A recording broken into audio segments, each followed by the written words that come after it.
नमस्कार। आज हम बात करने वाले हैं धर्मवीर भारती के क्लासिक उपन्यास गुनाहों का देवता पर, और खास तौर पर उपन्यास के एक बहुत ही अहम मोड़ पर। हाँ, वो हिस्सा जहाँ कहानी एक नया मोड़ लेती है। बिल्कुल। हमारे पास हैं अध्याय 21 से 25 तक के अंश। ये वो वक्त है जब सुधा की शादी हो चुकी है और चंदर की दुनिया कह सकते हैं कि एकदम वीरान हो गई है। एकदम। और उसी वीराने में एंट्री होती है वसुंधरा की। सही। तो स्रोत हमें दिखाते हैं कि सुधा के जाने के बाद चंदर भावनात्मक रूप से किस हाल में था। मतलब सब कुछ खाली, ठहरावा सा, और फिर वसुंधरा का आना जो सुधा से बिल्कुल अलग है। बिल्कुल अलग। तो आज कोशिश यही रहेगी कि समझें कि चंदर इस पूरे भावनात्मक उतार चढ़ाव से कैसे गुजरता है। सुधा की गैर मौजूदगी का असर कितना गहरा था, और वसुंधरा, उसके आने का क्या मतलब था चंदर के लिए। चलिए खोलते हैं इसे। हाँ, ये सिर्फ कहानी का अगला चैप्टर नहीं है, जैसा आपने कहा।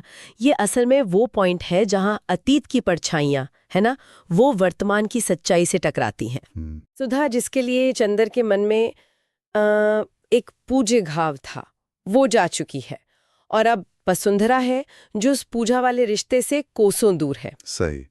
तो दिलचस्प ये देखना है कि चंदर इस नए रिश्ते को कैसे लेता है, और क्या ये नया रिश्ता उसे वाकई सुधा की उन यादों से बाहर निकाल पाता है, या शायद और उलझा देता है। तो पहले बात करते हैं उस खालीपन की। सुधा की शादी के बाद चंदर की जिंदगी में जो एक वैक्यूम आ गया था, स्रोत बताते हैं कि उसके लिए जैसे वक्त ही थम गया था। हाँ बिल्कुल, सब कुछ वही था, पर कुछ भी पहले जैसा नहीं था। वही घर, वही दोस्त, यूनिवर्सिटी का माहौल भी शायद वही, लेकिन चंदर के अंदर सब कुछ खोखला, बेमानी सा। दिन बस गुजर रहे थे बिना किसी मतलब के। ये सिर्फ उदासी नहीं थी, मेरे ख्याल से ये एक तरह का जैसे अस्तित्व का संकट होता है ना। हाँ। चंदर की पहचान, उसकी दिनचर्या, उसकी भावनाएं, सब कुछ जैसे सुधा के आसपास बुना हुआ था। और जब वो सेंटर ही हट गया तो पूरा ढांचा ही हिल गया। जिक्र आता है स्रोतों में कि रातें खासतौर पर बहुत मुश्किल थी उसके लिए। हाँ, नींद का गायब हो जाना। नींद गायब थी, और बस सुधा की यादें थीं, उसकी बातें, उसकी हंसी, यहाँ तक कि उसकी डांट भी। और ये यादें अब सुकून नहीं देती थीं, बल्कि एक टीस सी देती थीं। हाँ, और वो अंदर ही अंदर खुद से पूछता था, स्रोत इशारा करते हैं इस तरफ, क्या सुधा के बिना मेरी जिंदगी का कोई मतलब बचा भी है? और शायद ये ऐसा सवाल था जिसका जवाब वो सुनना भी नहीं चाहता था। हाँ, ऐसा लगता था जैसे उसने सिर्फ सुधा को नहीं खोया, बल्कि अपने होने का, अपने वजूद का मकसद ही खो दिया है। एक गहरा, कभी न खत्म होने वाला अकेलापन, जैसे किसी अंधेरी सुरंग में फंस गया हो, जिसका कोई दूसरा सिरा ही ना हो। बिल्कुल। और इसी घने अंधेरे में, इसी खालीपन में एक नया किरदार आता है, वसुंधरा। ये उपन्यास का एक बहुत बड़ा टर्निंग पॉइंट है। वसुंधरा, स्रोत बताते हैं कि उसका इंट्रोडक्शन काफी दिलचस्प है। एक मॉडर्न सोच वाली लड़की, बिल्कुल आत्मनिर्भर, बेबाक। हाँ, और उसका एक निकनेम भी था दोस्तों के बीच, पैमेला। पैमेला।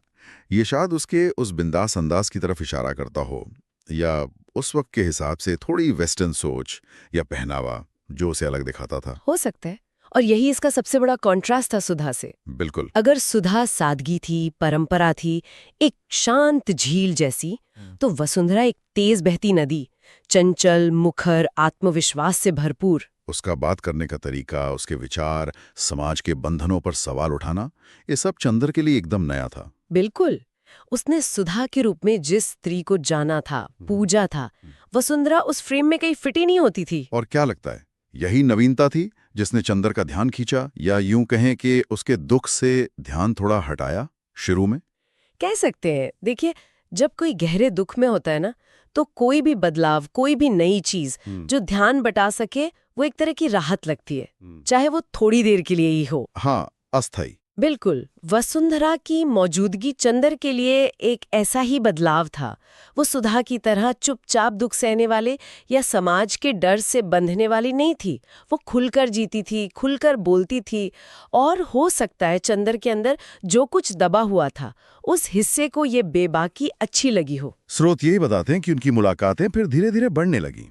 वो लोग घंटों साथ बिताते, बातें करते। वसुंधरा चंदर के दुख को समझती थी, ऐसा लगता है, लेकिन उसका रवैया सिर्फ सहानुभूति वाला नहीं था। वो थोड़ी प्रैक्टिकल सलाह देती थी, उसे अतीत से निकलने को कहती थी, जिंदगी को नए सिरे से देखने को कहती थी। हाँ, और उसकी बातों में एक फ्रेशनेस थी। वो जीवन को एक अलग नजरिए से देखती थी कि बंधन तोड़ो, अपनी खुशी को देखो। चंदर जो सुधा के साथ एक बहुत ही आदर्शवादी, लगभग अप्राकृतिक से रिश्ते में था, उसके लिए वसुंधरा की ये बातें शायद एक झटके जैसी भी थी और थोड़ी आकर्षक भी।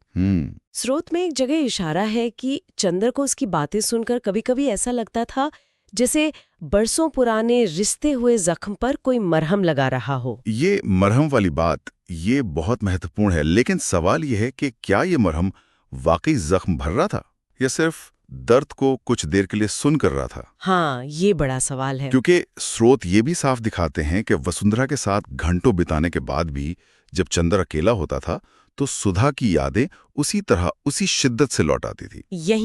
यहीं पर कहानी की असली कॉम्प्लेक्सिटी सामने आती है। ये मरहम शायद ऊपरी था, सतही। वसुंधरा की बातें, उसकी मौजूदगी चंदर को बाहरी दुनिया में शायद व्यस्त रख सकती थी, उसे हंसा सकती थी, लेकिन उसके अंदर जो सुधा की एक मूर्ति बनी हुई थी, उसे हिलाना नामुमकिन सा था। सही। वो जितना वसुंधरा के करीब जाने की कोशिश करता, उतना ही शायद उसे सुधा की कमी महसूस होती या वो तुलना करने लगता। और यहीं हमें रुककर सोचना होगा कि सुधा और वसुंधरा असल में हैं क्या चंदर के लिए? क्या वो सिर्फ दो औरतें हैं जिनसे वो अलग अलग समय पे जुड़ा, या इनका कोई गहरा प्रतीकात्मक मतलब भी है? बिल्कुल है, गहरा अर्थ है। और स्रोत हमें यही समझने में मदद करते हैं। सुधा सिर्फ एक लड़की नहीं है चंदर के लिए, वो पवित्रता है, मासूमियत है, त्याग है, और इस आदर्श प्रेम का प्रतीक है जिसे चंदर ने खुद गढ़ा और फिर पूजा। एक देवता। हाँ, एक देवता जिसे दुनिया के बंधनों में बांधना भी एक गुनाह था। वो चंदर के अतीत का वो हिस्सा है जिसे वो पूजनीय मानता है, जिसे वो खोना नहीं चाहता किसी कीमत पर। और वसुंधरा इसकी ठीक उलट, वो यथार्थ है, रियलिटी। वो आधुनिकता है, आत्मनिर्भरता है और जीवन को उसकी अच्छाई बुराई के साथ स्वीकार करने का प्रतीक है। वो चंदर को उस दुख के आदर्शवादी कुएं से निकालकर जिंदगी की जमीनी हकीकत में वापस लाना चाहती है। वो कहती है, भाई रोने से क्या होगा, अतीत में अटके रहने से क्या मिलेगा, जीना तो पड़ेगा। तो वो प्रेम को पूजा नहीं मानती, नहीं, वो उसे एक मानवीय भावना मानती है, एक एहसास। तो ये टकराव सिर्फ चंदर के दिल का नहीं है, ये दो अलग अलग जीवन दर्शनों का टकराव है। बिल्कुल, एक तरफ अतीत का वो आदर्शवाद जिसे उसने खुद बनाया, और दूसरी तरफ भविष्य की ओर इशारा करता हुआ यथार्थवाद। और शायद ये उस दौर के समाज के युवाओं के मन में चल रहे द्वंद्व का भी प्रतिबिंब है।